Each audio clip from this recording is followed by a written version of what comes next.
Air signs, tignan po natin kung ano yung mensahe para sa'yo ngayong araw. Keep in mind po na ito ay general reading lamang. So, hindi po lahat ay makaka-relate. So, be open-minded. Sa mga hindi pa po nakasubscribe dito sa ating channel, please subscribe na po kayo. And palike na din po ng ating video. At sa mga nais naman pong mag-avail ng ating private readings, Lucky Stones and Amulet, makikita nyo po yung link sa description box below. Tarot Intentions by Aliana Reyes. Okay, tignan po natin kung ano yung mensahe para sa'yo ngayong araw na ito. Ayan, still, pagpasensyahan nyo na po yung aking boses. Kasi, minamalat pa rin. So, we have purpose. And we have expectation, self-worth. Okay? So, pwede na, ayan. Parang, air signs, you feel na yung role mo ba dito sa mundo or sa mga tao sa paligid mo is yung parang i-please sila. Yan ba yung nafe-feel mo ngayong araw na ito? Or pwedeng kahit matagal na yan yung nafe-feel mo na kailangan pumasok ka dun sa standards nila, yung mga ganyan. Yung parang hindi mo pa talaga totally nakikilala yung sarili mo kasi lagi kang nakikinig sa sasabihin sa opinion ng ibang tao towards sa'yo. Tignan natin kung ano pa yung mensahe for you. Okay, so 4 of Cups, ito. Medyo naiinip ka or nalulungkot ka. Air signs. Yan o. Pwede may mga opportunities na dumarating dito sa life mo, pero hindi ka happy, hindi ka kontento. Yun yung nafe-feel mo. So, tignan natin kung ano pa yung mensahe para sa'yo. So, malungkot ka dito eh. So, kailangan mo sigurong evaluate, kailangan mong timbangin kung ano ba yung mga bagay na pinagtutunan mo ng pansin at yung mga bagay talaga na nakakatulong sa'yo na binabaliwala mo lamang. Tignan natin. Ayun o, tignan mo, may ino-offer sa'yo dito, pero sa past ka kasi nakatingin. So, i-appreciate mo kung ano yung nasa harapan mo ngayon. Kasi yun yung pinaka-importante. Air signs. Tignan natin.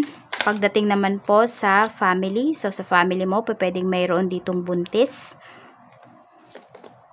Okay, we have the moon. So, parang ano to eh, secret. Pwedeng secret marriage, secret pregnancy yung nakikita ko dito.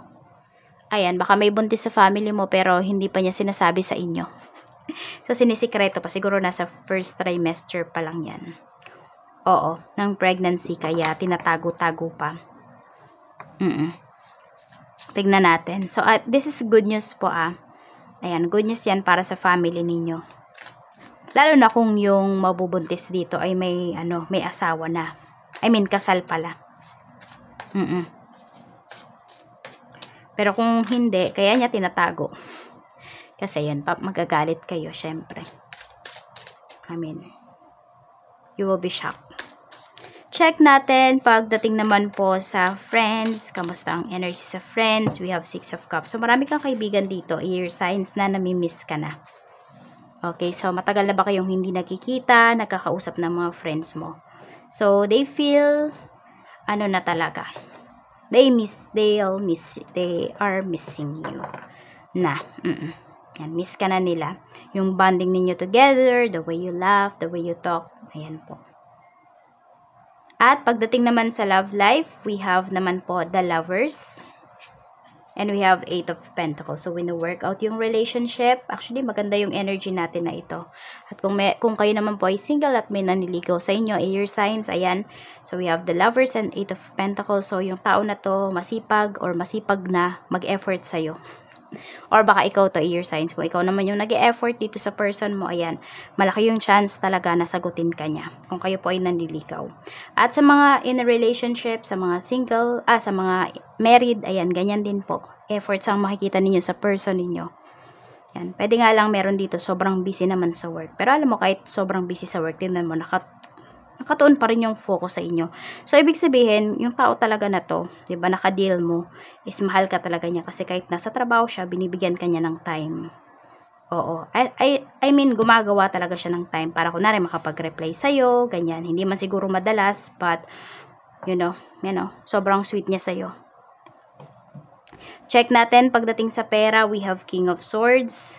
Okay, pagdating naman dito sa pera, sobrang responsable po ninyo, air signs. We have the Tower. So, naghahanda po kayo dito sa mga pagbabago or sa mga sabihin natin, mga emergency.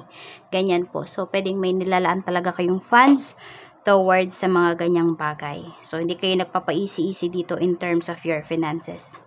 Ayan. At saka air signs nakikita ko dito. Na-feel nyo na talaga na kapag wala kayong pakinabang sa ibang tao, is iba yung turing nila sa inyo. So, kaya ngayon ito, medyo ano talaga kayo, ganyan kayo ngayon sa pera ninyo.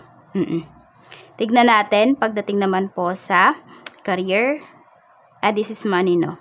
Yes, career, we have 4 of Wands. Sa career nyo naman po, pwedeng mas magtatagal pa kayo dito. Ayan, no, we have 4 of Wands. Kasi, ano na, nandun din talaga na family yung turing ninyo sa isa't isa.